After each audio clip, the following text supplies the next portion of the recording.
Protecting your business brand is important, and it's not very complicated. It involves a filing with the U.S. Patent and Trademark Office located down the road here in Washington, D.C. And the law rewards people who turn square corners and file applications for a trademark. When people do that, when businesses do that, they can get rewarded. If they don't follow the rules, then they can end up with a big headache. Just ask Taylor Swift. There was a really interesting lawsuit that's been filed in federal court in California that I have right here, filed by an individual by the name of Maren Flagg.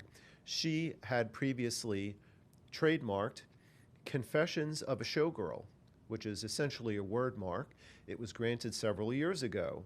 Taylor Swift, years later, filed an application for a word mark for Life of a Showgirl. Late last year, that was denied by the trademark office on the basis that there was a clear similarity that could result in consumer confusion. Even though that was denied, she went ahead and she released the album Life of a Showgirl. Fast forward to today, we have a lawsuit in federal court in California by Maren Flagg asserting trademark infringement and unfair competition.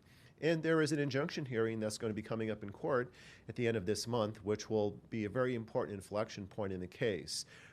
In that instance, the plaintiff will be able to argue that there should be an injunction that stops Taylor Swift from being able to pursue this. We'll see what happens in court, but in the meantime, there's a really interesting business lesson to be derived.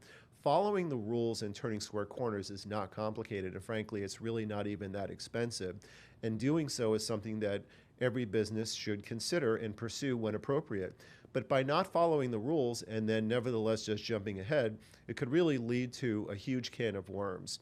It'll be interesting to see what happens in this case. Obviously, Taylor Swift has unlimited resources. She can fight this.